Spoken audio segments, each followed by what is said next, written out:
গ্রেফতার হেমন্ত সোরেন। ইডি গ্রেফতার করলো হেমন্ত সোরেন। ঝাড়খণ্ডের মুখ্যমন্ত্রী হেমন্ত সোরেন গ্রেফতার হলেন। সকাল থেকেই মোটামুটি ভাবে অপেক্ষা ছিল কখন ইডি জালে নেয়। আর ইডির জালে কিছুক্ষণ আগেই গ্রেফতার হেমন্ত সোরেন।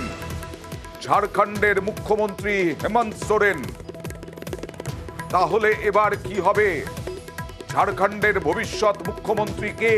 শোনা যাচ্ছিল তিনি গ্রেফতার হতে পারেন এই আশঙ্কায় তার স্ত্রীকে তিনি মুখ্যমন্ত্রী করবেন।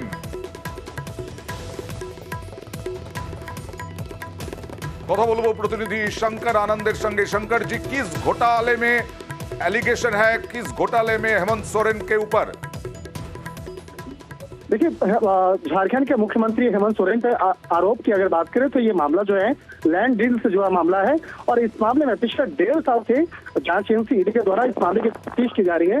और जिस तरह से इस मामले की तफ्तीश की अगर बात करें तो इस मामले में अब तक कई लोगों की गिरफ्तारियां हो चुकी हैं और इस मामले में कई लोगों से पूछताछ हो चुकी है। तो उसी पूछताछ के दौरान में ये जानकारी मिली थी कि मुख्यमंत्री हेमंत सोरेन से जुड़ा हुआ जो कुछ कनेक्शन जो है वो निकल के सामने आया।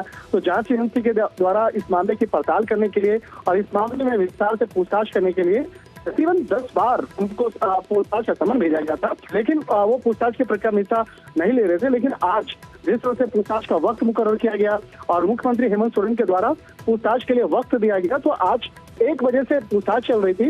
और पूछताछ के बाद अब ऐसी जानकारियां निकल के आ रही कि हो सकता है कि उनकी मुश्किलें बढ़ जाएं। लेकिन इस मामले में जांच एजेंसी के द्वारा फिलहाल अभी तक कोई भी औपचारिक तौर पर इनपुट जो है साझा नहीं किया गया है। तो फिलहाल हमें इंतजार करना पड़ेगा कि अगर गिरफ्तारी होती है तो इस मामले में जांच एजेंसी के द्वारा कितने बजे का वक्त मुकर्रर कर किया जाएगा।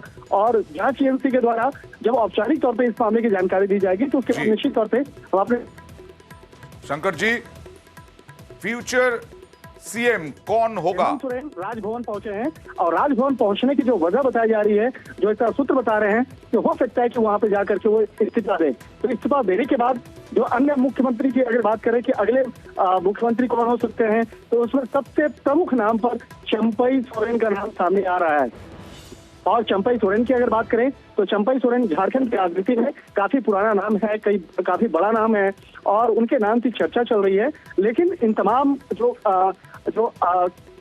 मामलों पर जो अभी कयास जिस तरह से लग रहा है, तो एक अनुमान लग रहा है कि हो सकता है कि थोड़ी देर के बाद इस मामले में औपचारिक तौर पर पुष्टि भी हो जाए। लेकिन इस मामले में जांच एजेंसी के द्वारा जब तक औपचारिक तौर पर पुष्टि नहीं किया जाएगा तब तक हमें फिलहाल इंतजार करना पड़ेगा। नहीं, अभी तक क्या खबर है? अभी तक हेमंत सोरेन कहां पर है? देखिए, हेमंत सोरेन जो है जो अपने आवास में जो पूछताछ चल रहा था, पूछताछ के बाद उसके बाद वो अपने वहां से निकले और निकलने के बाद वो राजभवन पहुंचे। राजभवन में पहुंचने की जो वजह है वो वहां पर पहुंचने के बाद राजभवन में पहुंचने के बाद वहां पर हो सकता है कि इस्तीफा देंगे। तो राजभवन में पहुंचने के बाद राज्यपाल को इस्तीफा देने के बाद ही जो तमाम जो कवायद हैं वो आगे की औपचारिकताओं को पूरा किया जाएगा। तो थोड़ा सा इंतजार करना पड़ेगा कि इस मामले में आगे किस तरह की कार्रवाई होती है, किस तरह से इस मामले पर आगे एक्शन लिया जाएगा। तो इस मामले में अभी जांच एजेंसी के द्वारा कुछ भी औपचारिक तौर पर भी जानकारी साझा नहीं की गई है, तो हमें थोड़ा सा इंतजार करना पड़ेगा इस मामलों पर। जी, कुछ जाना जा रहा है कि कितना रुपए का घोटाला है, ऐसे कुछ? अब देखिए, घोटाला का मतलब है ये कैश का अमाउंट का मामला नहीं है। ये मामला जो है झारखंड के में एक बहुत बड़े लैंड से जुड़ा हुआ मामला है, जो जमीन से जुड़ा हुआ एक घोटाला का मामला था।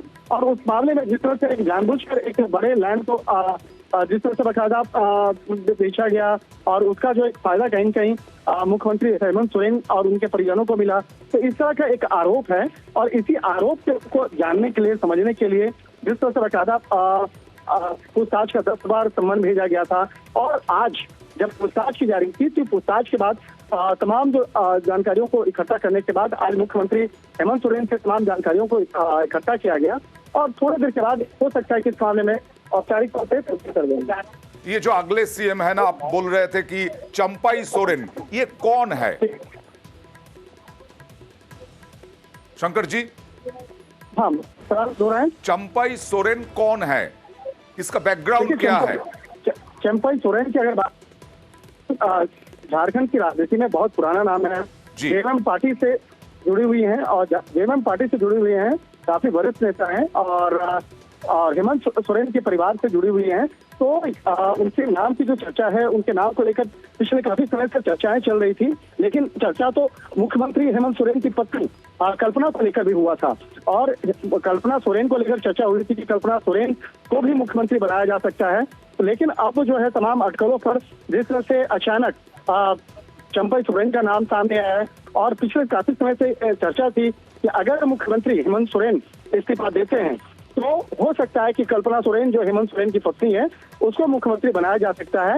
लेकिन हो सकता है कि उनके नाम को लेकर तमाम जो एक स्वीकृति होती है विधायकों के द्वारा वो नहीं मिल पाई और उसी की वजह से चंपई सोरेन का नाम सामने आया। और कहा जा सकता है कि चंपई सोरेन का नाम आने के बाद अभी अटकलें जो हैं वो चल रही हैं और इस मामले में थोड़ी देर के बाद जेएमएम के द्वारा भी औपचारिक तौर पर जो लिस्ट है वो जारी किया जा सकता है। लेकिन अभी जो वहाँ के जो लोग हैं, स्थानीय लोग हैं, स्थानीय नेता हैं, उनके द्वारा ये चर्चा की जा रही है कि चंपई सोरेन अगले मुख्यमंत्री बन सकती हैं। और जिस तरह से उनके नाम को लेकर अटकलें चल रही हैं, कवायद चल रही है कि उनके नाम पर मुहर लग सकता है, तो फिलहाल हमें थोड़ा सा इंतजार करना पड़ेगा कि क्या चंपई सोरेन झारखंड के अगले मुख्यमंत्री होंगी। और अगर हेमंत सोरेन की गिरफ्तारी की औपचारिक तौर पर पुष्टि होती है तो निश्चित तौर पर यह अपने आप में बहुत बड़ी खबर होगी और इसका असर सिर्फ झारखंड नहीं बल्कि राष्ट्रीय परिप्रेक्ष्य में भी देखा जा सकता है। राष्ट्रीय स्तर की जो राजनीति है उसमें भी इसका असर अच्छा खासा देखने को मिल सकता है। शंकर जी हमसे बने रहिए। এই মুহূর্তে আমরা দেখাবো ঝাড়খণ্ডের বিধায়ক, ঝাড়খণ্ডের মন্ত্রী তার বক্তব্য। उन्होंने तय किया है कि वो इस्तीफा दे रहे हैं और हमने अपना लीडर आदरणीय चंपई सोरेन जी को चुन लिया है और उसका दावा हम लोग प्रस्तुत करेंगे। सारे विधायक हमारे साथ हैं। विधायकों को अंदर पहले जाने दिया गया, फिर बाहर किया गया। अब ये देखते हैं कि राज्यपाल महोदय अगर बुलाएंगे तो हम लोग सारे विधायकों के साथ पैरेड कर पाएंगे। অর্থাৎ সবাই একমত চম্পাই সোরেন মুখ্যমন্ত্রী হওয়াতে কারো কোনো দ্বিমত নেই জানিয়ে দিলেন এই বিধায়ক এবং সবাই মিলে রাজভবনে গিয়ে ঝাড়খণ্ডের মুখ্যমন্ত্রী হিসেবে চম্পাই সোরেনের নাম প্রস্তাব রাখবেন রাজ্যপালের কাছে। জমি দুর্নীতি মামলায় ইতিমধ্যেই গ্রেফতার হয়েছেন ইডির হাতে ঝাড়খণ্ডের মুখ্যমন্ত্রী হেমন্ত সোরেন। গত 3 দিন ধরে তিনি নিখোঁজ ছিলেন। গত 3 দিনের মধ্যে তাকে বহুবার তলব করা হয়েছে। আজকে ঝাড়খণ্ডের মুখ্যমন্ত্রী হেমন্ত সোরেন তিনি নিজে ইডিকে ডাকেন, ইডি তার বাড়িতে যায় এবং তারপরে তাকে দীর্ঘক্ষণ জিজ্ঞাসাবাদের পর এখনো পর্যন্ত সরকারিভাবে ঘোষণা হয়নি কিন্তু ইডির জালে ঝাড়খণ্ডের মুখ্যমন্ত্রী এবং তার পরিবর্তে চম্পাই সোরেন তারই পরিবারের দীর্ঘদিনের রাজনীতিক চম্পাই সোরেন হতে চলেছেন মুখ্যমন্ত্রী।